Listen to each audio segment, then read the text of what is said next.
Hi guys! Pupunta kami ngayon sa bayan. Bayan ng Tarlac dahil may bibilhin kami. Nakasakay na kami ngayon sa tricycle papuntang bayan.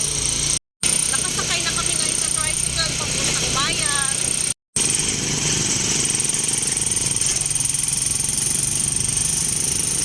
Nandito kami ngayon guys sa Market City.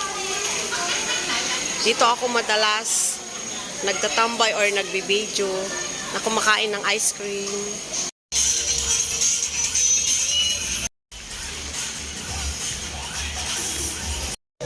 Ayan guys, bibili ako ng short. Guys, andito kami ngayon sa palengke.